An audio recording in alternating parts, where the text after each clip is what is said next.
Hello friend, welcome back to channel. आप सभी का स्वागत है आपके अपने चैनल आर्या ऑफिशियल क्लासेस में। जैसा कि आपको पता है कि एग्ज़ाम्स आने वाले हैं और एग्ज़ाम से जस्ट कुछ दिन पहले हम लोगों की स्मार्ट क्लासेस स्टार्ट होती हैं। इस बार आपके लिए बेहतरीन क्वालिटी के नोट्स पीपीटीज़ तैयार की गई हैं जिससे आपको चीज़ें क्लास में ही याद हो जाएं। आपको इंग्लिश की क्लास हर जगह सिर्फ इंग्लिश में देखने को मिलेगी, पर हम लोगों ने पीपीटी तैयार की है बाइलिंगुअल, यानी हिंदी भी होगी इंग्लिश भी होगी। हिंदी में भी समझिए, इंग्लिश में भी समझिए, फिर लिखने की कोशिश करिए, ठीक है। सारी की सारी चीज़ें आपको क्लास में याद हो जाएंगी। अगर आप चैनल पर नए हैं तो चैनल को अभी सब्सक्राइब कर लीजिए, क्योंकि अब रेगुलर क्लासेस स्टार्ट होने वाली हैं। तो चलिए शुरुआत करते हैं। सबसे पहले याद रखिएगा, जो लोग सेकंड सेमेस्टर में इंग्लिश पढ़ चुके हैं उनके लिए चीज़ें और भी ज़्यादा आसान हो जाएंगी, क्योंकि उसमें भी मैंने आपको बाइलिंगुअल ही बताया था। पर इस बार पीपीटी का कॉन्सेप्ट है, पिछली बार समय नहीं था तो हैंड रिटन नोट्स से मैंने आपको चीज़ें क्लियर कराई थी। तो चलिए प्रारंभ करते हैं क्लास को। पहला क्वेश्चन आपसे पूछा जा सकता है कि व्हाट इज़ एन अप्रोच, दृष्टिकोण क्या है। बड़े ध्यान से समझिएगा बात को। अगर आपसे पूछा जाता है व्हाट इज़ एन अप्रोच, तो आप बोलेंगे an approach is a theoretical view. सबसे पहले इंपॉर्टेंट याद रखिए कि आपको किस तरीके से चीज़ें याद रखनी है। आपको ये चीज़ याद रखनी है कि एक थ्योरेटिकल व्यू होता है, ये एक थ्योरेटिकल व्यू होता है, ठीक है, या फिर ये एक फिलॉसफी होती है अबाउट के बारे में, किसके, लैंग्वेज लर्निंग के, भाषा को सीखने के बारे में जो एक विचार है, या फिर जो एक थ्योरेटिकल व्यू या फिर फिलॉसफी यानी दर्शन है, उसी को हम क्या बोलते हैं, उसी को हम बोलते हैं मेरे भाई, जो नज़रिया है, जो दृष्टिकोण है, अप्रोच कहलाता है। तो यानी कि हम ये बोल सकते हैं कि भैया जो अप्रोच होता है वो एक्चुअल में, अगर हम किसी थ्योरेटिकल व्यू को, आप देखिए वर्ड सिर्फ मेरे देखिए, थ्योरेटिकल व्यू को और फिलॉसफी को, इनके बारे में जो लैंग्वेज को लर्निंग यानी सीखने का काम करता है, जो नज़रिया होता है, उसे हम बोलते हैं अप्रोच। अब एक बार जरा मेरे भाई हिंदी में देख लेते हैं, आपकी एकदम चीज़ें क्लियर हो जाएंगी कि दृष्टिकोण यानी अप्रोच जो होता है वो भाषा को सीखने का यानी लैंग्वेज लर्निंग का एक सैद्धांतिक विचार और दर्शन है। दर्शन का मतलब फिलॉसफी, सैद्धांतिक विचार का मतलब थ्योरेटिकल व्यू, या मेरे भाई और आप याद रख सकते हो, या को हम लोग और बोलते हैं, के बारे में हम लोग अबाउट बोलते हैं। सारे एक एक वर्ड आप इससे मिला सकते हो। एक एक चीज़ मैंने एकदम हिंदी इंग्लिश में बेहतरीन तरीके से दी ताकि आपको समझ में सारी चीज़ें आ जाएं। तो आप बोलोगे भैया ये तो बड़ी सिंपल सी डेफिनेशन है, इसको याद करना मेरे लिए कोई बड़ी बात नहीं है। हम बोलेंगे भैया जो एक अप्रोच होती है यानी एन अप्रोच इज है, ए माने एक, थ्योरेटिकल व्यू सैद्धांतिक विचार, और मतलब या, फिलॉसफी मतलब दर्शन, अबाउट मतलब के बारे में, लैंग्वेज लर्निंग यानी भाषा को सीखने के लिए, इट्स आ पर्सपेक्टिव यानी यह एक नज़रिया है। एक बार जल्दी से बोलो, बात एकदम क्लियर है। बहुत छोटी छोटी क्लासेस रहेंगी, आपको इस क्लास से सब कुछ मिलने वाला है, इससे ज़्यादा आपको कुछ भी नहीं पढ़ना है। जितनी चीज़ें आ सकती हैं सारी आपकी हो जाएंगी क्लासेस में। चलिए नेक्स्ट देखते हैं जल्दी से। एग्जाम्पल एक बार देख लेते हैं। बोला गया है कि communicative approach focus on talking and situational approach. दो तरीके की अप्रोच हमको पढ़नी है। पहला तो कम्युनिकेटिव अप्रोच पढ़नी है जिसमें हमें बातचीत पे फोकस करना है, टॉकिंग पे फोकस करना है। दूसरी हमको सिचुएशनल अप्रोच पढ़नी है जिस पे हमें परिस्थिति पर यानी सिचुएशन पर, इसमें हमको परिस्थिति पर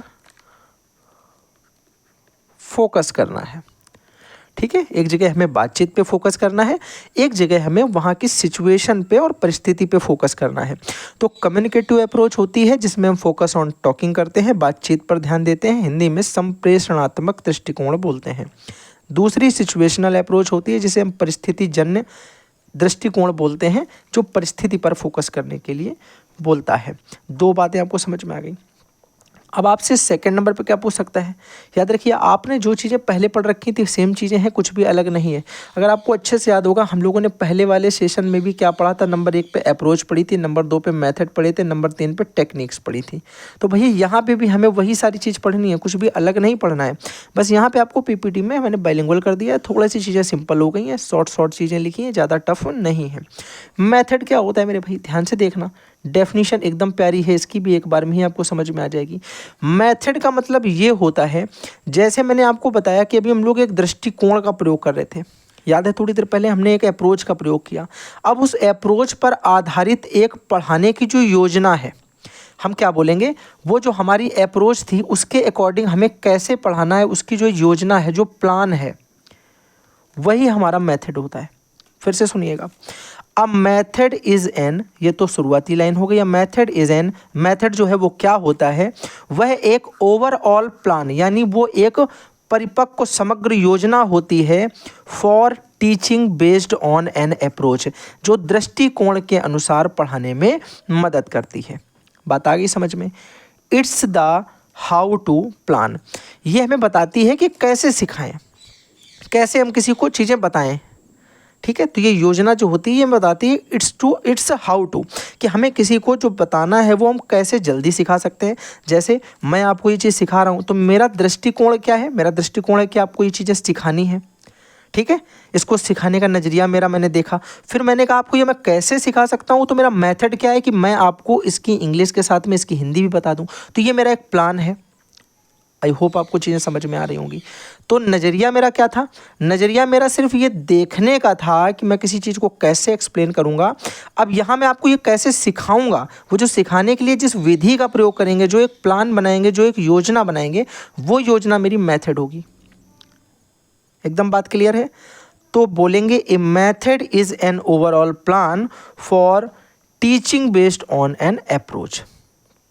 it's the how to plan. ये लाइन आप चाहो तो एक्स्ट्रा में लिख सकते हो, वरना यहाँ तक आपकी डेफिनेशन कंप्लीट हो जाती है। आई होप आपको चीज़ें समझ में आ गई होंगी, हाँ या ना। यानी विधि एक दृष्टिकोण पर आधारित शिक्षण की एक समग्र योजना है। यह कैसे सिखाएं की योजना होती है। यह हमें ये बताता है कि हमें किसी चीज़ को कैसे सिखाना है। मेथड आपको अच्छे से याद होंगे, हम लोगों ने पिछले एक सेमेस्टर में पढ़े थे grammar translation method, direct method, bilingual method.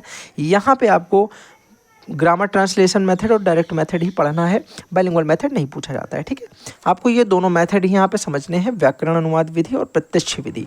द्विभाषी विधि का प्रयोग हम लोग यहाँ पे नहीं करेंगे। बाकी चीज़ें अगर आपको पढ़ाऊंगा तो मैं इसमें वो भी पढ़ा दूंगा, कोई दिक्कत नहीं है। लेकिन डायरेक्ट मेथड पर ज़्यादा फोकस करना है क्योंकि ज़्यादा आने के चांसेस इस बार इसके हैं मेरे भाई। चलिए आगे देखते हैं। अगली वही वाली बात मेरे भाई, मैंने आपसे जो बोली कि 3 चीज़ें हमने पढ़ी थी। पहले नंबर पे हमने अप्रोच पे बात कर ली, दूसरे नंबर पे हमने मेथड पे बात कर ली, तीसरे नंबर पे हमारी टेक्निक आ गई। अब हम बात करेंगे टेक्निक पे कि what is a technique, technique क्या होती है, तकनीक क्या होती है। अब आप बोलोगे भैया हमने सबसे पहले एक अप्रोच देखी थी, देखना सबसे पहले एक अप्रोच देखी, सारे एक दूसरे से रिलेटेड हैं। सबसे पहले एक नज़रिया देखा, फिर हमने देखा कि हमें कैसे पढ़ाना है। अब इस पढ़ाने के लिए हमें क्या प्रयोग करने होंगे, क्या तरीका अपनाना होगा, ये जो तरीका है यही टेक्निक है। बात आ गई समझ में। यानी आप सुनो, आप ऐसे समझो, मैंने आपसे कहा भैया, यहाँ पे बड़े ध्यान से समझना, मैंने आपसे कहा कि भैया हमें कुछ सिखाना है, तो सबसे पहले मैंने एक नज़रिया देखा कि हाँ ऐसा हो सकता है। फिर मैंने एक प्लान बनाया कि हम लोग ऐसा करेंगे, ये करेंगे, वो करेंगे। अब ये करने के लिए हमें एक स्ट्रेटजी बनानी पड़ेगी कि ये कैसे करेंगे। यहाँ से ऐसे कर सकते हैं, ये वाला तरीका अपना सकते हैं, ये भी कर सकते हैं, ऐसे भी ला सकते हैं। तो ये वाली जो बातें स्ट्रेटजी वाली, वो सारी हमारी टेक्निक में जाएंगी। प्लान हमारा जो बनाने का पूरा जाएगा वो सारा मेथड में जाएगा। और नजरिया यानी स्टार्टिंग में जो हमने देख के दृष्टिकोण मेरा था कि ऐसे ऐसे कर सकते हैं, ये मेरा सारा का सारा अप्रोच में जाएगा। तीनों बातें समझ में आ गई, अप्रोच, मेथड एंड टेक्निक। चलिए अब टेक्निक पे एक बार डेफिनेशन पे थोड़ा सा ध्यान दे देते हैं। बोला गया है कि a technique is a specific strategy और एक्टिविटी। ये हमारी एक स्पेसिफिक स्ट्रेटजी है और एक एक्टिविटी है। यानी अगर आप ध्यान से देखोगे, आपको सारे के सारे जितने भी हमने पीपीटी बनाई उसमें सिर्फ 2-2 वर्ड याद करने हैं। अगर आपने बहुत ज़्यादा गौर किया होगा तो आपको एक चीज़ महसूस हुई होगी। अगर हम लोग भैया मेरे फ्रंट पेज पे चलते हैं, आपको पहले पेज में एक चीज़ ध्यान आएगी कि हाँ भैया हमने फर्स्ट वाले पेज में क्या पढ़ा था। यहाँ पे हमने सिर्फ 2 चीज़ें बताई आपको, एक तो थ्योरेटिकल व्यू और दूसरा फिलॉसफी।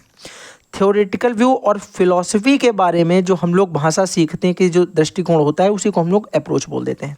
फिर मैंने आपको सेकंड बताया, मैंने आपको बताया कि अप्रोच के जो ओवरऑल हम लोग प्लान बनाते हैं, इसी अप्रोच को मद्देनज़र रखते हुए जो हम लोग ओवरऑल प्लान बनाते हैं उसका जो टीचिंग बेस्ड प्लान होता है, किसके बेस्ड पे, अप्रोच के बेस्ड पे। तो ये जो ओवरऑल प्लान है यही मेथड है।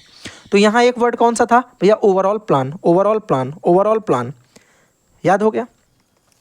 A method is an overall plan for teaching based on an approach. किसी नज़रिए पर आधारित एक पूरा का पूरा जो प्लान है टीचिंग का, उसे हम क्या बोलते हैं, मेथड बोलते हैं। तो यहाँ पे आपको ये बात समझ में आ गई। और फर्स्ट वाले में आपको सिर्फ क्या याद रखना था, थ्योरेटिकल व्यू और फिलॉसफी, यानी an approach is a theoretical view और philosophy about language learning, it's a perspective, यानी एक नज़रिया होता है। बात समझ में आ गई। इसी प्रकार अगर आप यहाँ पे भी देखोगे टेक्निक में, तो आपको यहाँ भी दिखेगा सिर्फ एक स्पेसिफिक स्ट्रेटजी होती है या एक्टिविटी होती है। टेक्निक में मेरे भाई 2 वर्ड ये हो गए, अप्रोच में 2 वर्ड कौन से थे याद है, यहाँ पे थ्योरेटिकल व्यू एक बात हो गई। यहाँ पे मेरे भाई क्या लिखना जल्दी से बताओ, थ्योरेटिकल व्यू होना चाहिए और फिलॉसफी होनी चाहिए, थ्योरेटिकल व्यू होना चाहिए, फिलॉसफी होना चाहिए। दोनों बातें याद हो गई।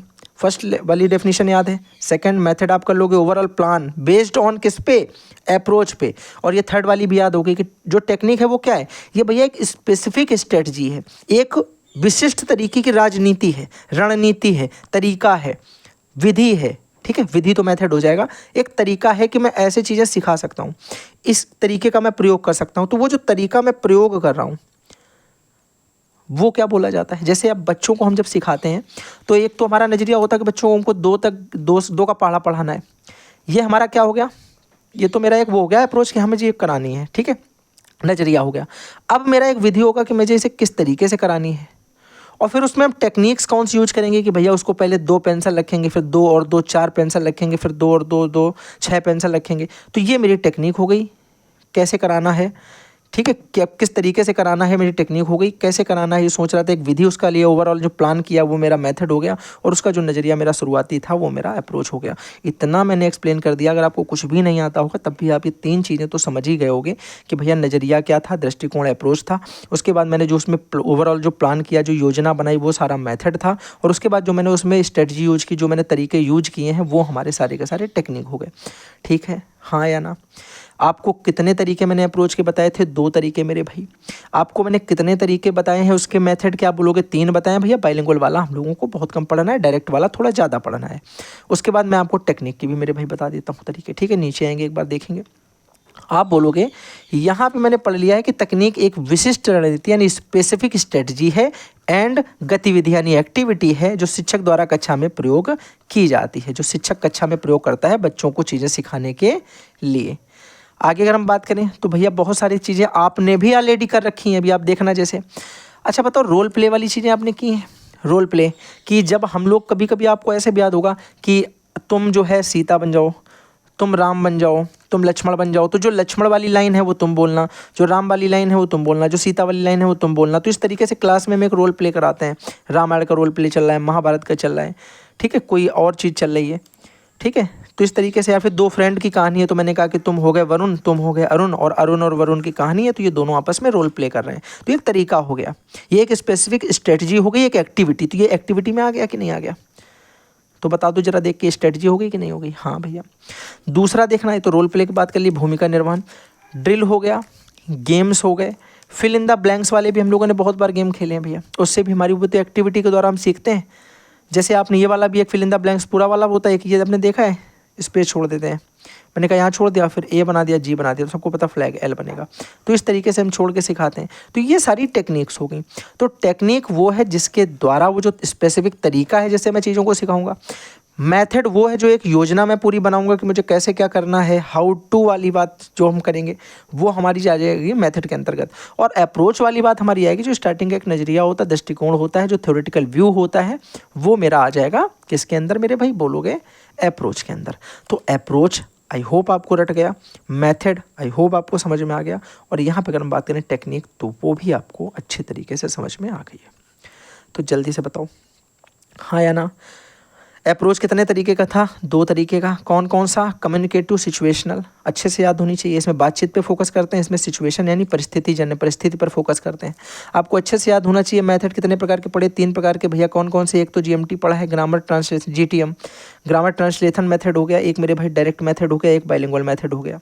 यहाँ पे मेरे भाई किस पे क्या बात करते हैं, किसके कैसे एग्जाम्पल होंगे, किसको कैसे याद करना है, आगे वाली क्लास में मैं आपको बताऊँगा। आगे वाली क्लास में हम लोग डायरेक्ट मेरे भाई अगर देखोगे तो जीटीएम की स्टार्टिंग करेंगे, फिर डायरेक्ट मेथड पढ़ेंगे, इनकी मेरिट पढ़ेंगे, डीमेरिट पढ़ेंगे, क्वेश्चन जो भी बन सकता है, सिंगल लैंग्वेज क्या हो, पुराना नाम इसका क्या होता है, नया नाम इसका क्या होता है, किसने इसकी खोज की, सारी बातें एकदम डिटेल्ड में पॉइंट वाइज, इसकी यूनिट क्या होती है, डिडक्टिव है कि इंडक्टिव है, कौन सा मेथड है, हर चीज़ आपको क्लास से मिलेगी, कुछ भी आपको बाहर नहीं पढ़ना है, कुछ भी आपको किसी दूसरी क्लास में जा कर के नहीं पढ़ना है। आपको एक एक चीज़ इस क्लास से मैं याद करवाऊँगा और एक एक चीज़ इस क्लास से आपकी एग्ज़ाम में आएगी। इतनी बात मैं आपसे बोल सकता हूँ। आई होप आपको क्लास समझ में आई होगी। समझ में आती है तो दोस्तों के साथ में शेयर करना, लाइक ज़रूर करना। फिर मिलते हैं अगले सेशन के साथ में, तब तक के लिए bye bye, thanks for watching. और जो लोग भी नए हैं हमारे टेलीग्राम चैनल को ज्वाइन कर लेंगे। टेलीग्राम चैनल पे आपको इसकी PDF मिल जाएगी। चलिए बाय बाय।